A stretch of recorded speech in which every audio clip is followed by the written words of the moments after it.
Over the last 2 decades, very few major markets have seen changes quite as widespread and expensive as the car industry. A push towards electrification, new major competitors from China and South Korea, self-driving technology, tighter regulations, and hundreds of billions of dollars in investor money has made it extremely difficult for companies to adapt to every single last change while also delivering a product that's not shit. Dozens of companies are betting their entire future on the next 5 years. But that's happening as a lot of people are still underwater on their last car, so they're not in a rush to buy their next.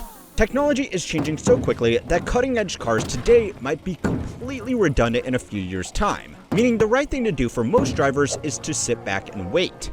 The investors, on the other hand, are realizing that if you invest billions of dollars to disrupt a market, you shouldn't be surprised when the market gets disrupted.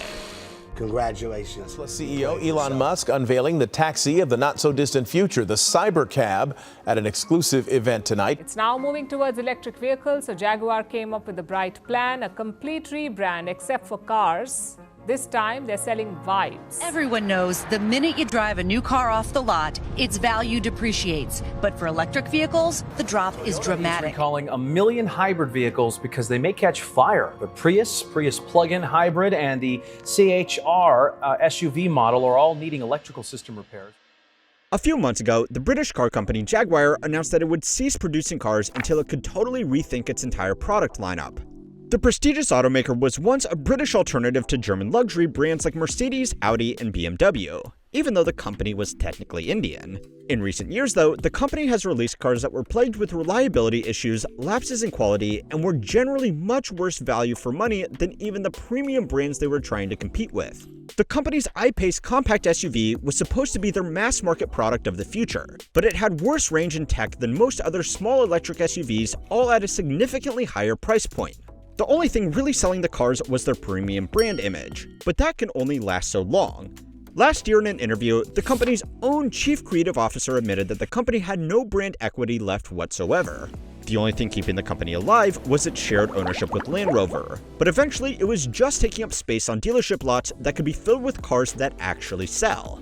In response to sales numbers that were circling the drain, the company has stopped selling cars with the plan to entirely relaunch the brand. The first phase of this plan was launched last week with a brand new logo and marketing video that drew mixed reviews. Advertising a new and improved car company without actually showing any cars is a bold strategy. Now, a British car company making horribly unreliable cars and then going bankrupt is not worth making a video about. That's just what they do. But this is just a sign of a much wider issue that is affecting the whole industry, and that is simply, nobody knows what the f is going on. Back in the good old days of 2021, Ford and Volvo were amongst the first traditional car companies that made a pledge to transition their entire fleet to electric vehicles in certain global markets. At the time, demand for EVs was outpacing crippled supply chains, and credits made them quite affordable. Last month, the companies had quietly walked back their ambitions because the market for electric vehicles changed in 3 big ways. The first was that electric vehicles specifically have been the target of major sanctions across the world, primarily targeting cheap cars coming out of China. Despite all of its Swedish branding, Volvo is actually owned by Geely, a Chinese conglomerate holding company, and a lot of its EVs are made in China because the battery supply chain is far more mature there. This means that their fully electric fleet would be uncompetitive in markets like the USA, unless they move production there exclusively, which would be hard for a lot of their vehicles. The second reason is that at the same time tariffs are going up, subsidies for EVs are coming down. The price premium of an electric car in many places was offset largely by tax credits that would cover a significant share of the purchase price. These have become less popular as people are seeing them as their tax dollars going to subsidize some tech bros Model 3. And the third, simplest reason is that people just don't want to buy EVs. Early adopters are a relatively small market, especially for such a valuable purchase. Even those customers who are happy to put up with a little bit of inconvenience or a higher price point to do their part for the environment or just to signal how forward-thinking they are not going back to EVs. A survey conducted earlier this year by the McKinsey Center for Future Mobility found that 46% of current EV owners would shift back to an internal combustion engine car for their next purchase, citing issues with charging infrastructure as their primary concern. Now, people rolling coal in their lifted F-350s are probably never going to switch to an electric vehicle unless there is literally no other option, apart from something completely unthinkable like public transport. But even the group that was already won over and made the big purchase are switching back, making car companies across the industry reconsider going all in on EV. Even Tesla, the undisputed king of EV sales in America, is starting to hit a plateau in new deliveries. The first quarter of this year marked the first time since the launch of the Model S that they delivered less cars in the same quarter the year before. Other new EV companies like Rivian and Lucid Motors, which were hopeful competitors with Tesla, are still losing tens of thousands or even hundreds of thousands of dollars on every car they sell because they have had to offer extremely competitive cars to market to tempt buyers to take a chance on a relatively unknown company. The cars they are making are some of the best engineered machines on the road. But they are now only being kept alive by multi-billion-dollar financing rounds from foreign governments or incumbent automakers who are probably more interested in their technology than their actual cars. To keep up, every other car maker has to also compete with a company that is losing money on every car they sell, which is putting even very well-established automakers in a tight spot. To tempt new buyers, car companies have to spend billions to keep on offering something new that makes their old models seem irrelevant by comparison. But just as many people are put off, because next year there will be something even better, so there is no harm in waiting, especially when things can go so badly wrong. Fisker was another new EV competitor that offered alternatives to the Tesla lineup, which has already gone out of business. Their cars were cost competitive, but they are now effectively worthless because their after-sales service no longer exists and highly technical proprietary EVs can't be worked on by independent third-party mechanics. Move fast and break things might work for technology where cost overheads to the end user are zero, but the average new car costs almost $50,000 at the same time that most people are struggling to keep up with the cost of living. What people really want is a car that will move at all and won't break the bank. So it's time to learn how money works to find out why car companies are struggling to provide that. This week's lesson was sponsored by Odoo, the all-in-one solution for businesses that brings together a full suite of integrated apps to streamline every aspect of your company's operations. Every aspect from sales, CRM, accounting, and much more, Odoo simplifies complex business processes by integrating them into one user-friendly platform. Odoo gives you the power to manage your sales pipeline with a few clicks, automate lead scoring, and even predict the next best action to take with your leads and customers. With Odoo, they make streamlining everything in your company a priority. The platform's MRP capabilities allow for seamless production planning, scheduling, and real-time inventory tracking, ensuring your business runs smoothly. Odoo was built for customization and ease of use. Whether you're in need of a CRM, sales, inventory, project management, or even creating your own app with Odoo Studio, the platform molds to your business requirements. Select only the apps you need, making it as lean or comprehensive as you wish. And the best part? You can experience the simplicity and power of Odoo firsthand without any commitment. Getting started is risk-free with a 14-day free trial, no credit card required. And you can use any single app for free forever. Click the link in the description or request a demo today to see how Odoo can transform the way you do business. Now, it's not just EVs that are struggling to adapt to changing market dynamics.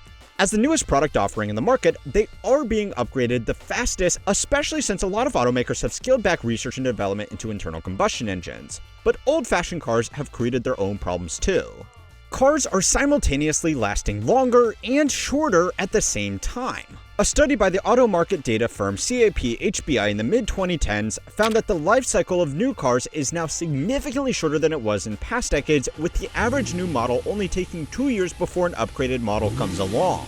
A lot of models receive a refresh every single year, where manufacturers will make small changes to styling, infotainment, and make small drivetrain tweaks to differentiate between model years. More frequent regulation changes around emissions and safety has made these equally more frequent updates necessary. But obviously, I don't need to tell you that if brands can make last year's model look obsolete with some styling changes, they will do it. The number of different car models available in the market has also increased by over 50% in the last 20 years, fueled by both the introduction of new EV models, but also car brands trying to cover more of the market. 20 years ago, a Bentley, Aston Martin, or Ferrari SUV would have been a laughable idea, but now it's their best-selling car. This is happening across the industry as automakers try to cash in on their brand value to produce more mass-market cars, if you consider a $500,000 V12 Ferrari commuter car mass market. Even at a regular price point, manufacturers are making a range of vehicle sizes, especially for SUVs, where it's not unusual for a single brand to have 4 or 5 different model offerings, from compact to full-size SUVs with several different trim and drivetrain options for each, including full internal combustion, hybrids, and EVs within the same model. The end result is that across all price points, car manufacturers are making more cars, which are being updated more often, while having to adhere to more regulations across more markets, with more competition from more startups with more funding than they really should have. Brands are having to allocate a lot of money to R&D to stay relevant, and if they can't keep up, even big global brands like Nissan have quickly lost market share. Now, not every car company has the luxury of selling their cars at a loss, so this growing business expense is being passed along to customers.